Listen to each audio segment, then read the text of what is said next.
বাম জনতার দলের প্রধান জনাব তারেক রহমান তিনি শুধু যে একটি দলের প্রধান তা নয়, বিগত কোটা আন্দোলন, নিরাপদ সড়ক আন্দোলন থেকে শুরু করে বিভিন্ন সময় ওনার সরব এবং সাহসী ভূমিকা আমরা রাজপথে দেখেছি।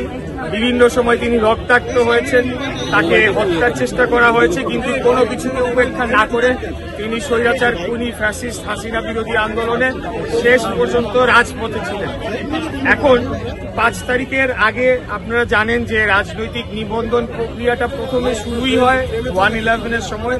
তার পরবর্তীতে আওয়ামী লীগ সরকার ক্ষমতায় আসার পর তাদের নিজস্ব প্রয়োজনে, নিজস্ব ইচ্ছা মাফিক হাস্যকর কিছু দলেরও তারা নিবন্ধন দিয়েছে, যেগুলোকে তারা দামি টানা তৃতীয়বার অর্জন করেছে দেশের সেরা সুপার ব্র্যান্ড স্বীকৃতি বসুন্ধরা টিস্যু।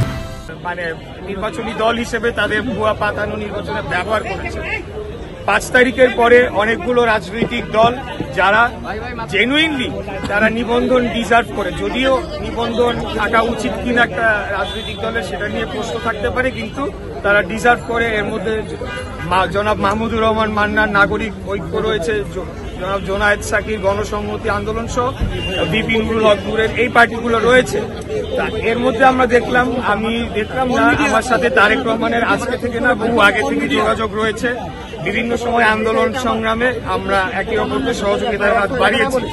উনি আমাকে এই বিষয়টি বলেছিলেন যে অন্য আরেকটি পক্ষের আগেই এই নামে তিনি দল নিবন্ধনের জন্য আজকে আরো আগেই তিনি নির্বাচন কমিশনে দরখাস্ত করেছিলেন, কিন্তু আশ্চর্যজনকভাবে হলেও সত্য আজকে নির্বাচন কমিশন তারেক রহমানের মতো এরকম একজন নির্যাতিত, নিপীড়িত, মানে সারা বাংলাদেশের মানুষ যেটা দেখেছে সেরকম একজন রাজনৈতিক নেতা, একজন রাজনৈতিক কর্মীকে সম্পূর্ণ অগ্রাহ্য করে এই নামে এমন এক ব্যক্তিকে দলের নিবন্ধন দেওয়া হয়েছে যার বিরুদ্ধে আন্তর্জাতিক পঞ্জি স্কিম খ্যাত যে স্কিম বলে, সেই স্কিমের মাধ্যমে বাংলাদেশের জনগণের হাজার হাজার কোটি টাকা লোপাট করে নেওয়ার অভিযোগ রয়েছে। তো আমরা বলতে চাই যে সেটি একটি যেমন বিষয়, আরেকটি বিষয় হলো যে কেন তারেক রহমানকে রাজনৈতিক দলের নিবন্ধন দেওয়া হবে না, আর যদি ওনাকে না দেওয়া হয়ে থাকে আর কোন কোন দল শর্ত সম্পূর্ণভাবে পূরণ করে এই বাংলাদেশের নির্বাচন কমিশনের তারা নিজেদের নিবন্ধন সম্পন্ন করেছে, সেটি প্রত্যেকটি অডিটেড রিপোর্ট জনসম্মুখে পাবলিশ করতে হবে।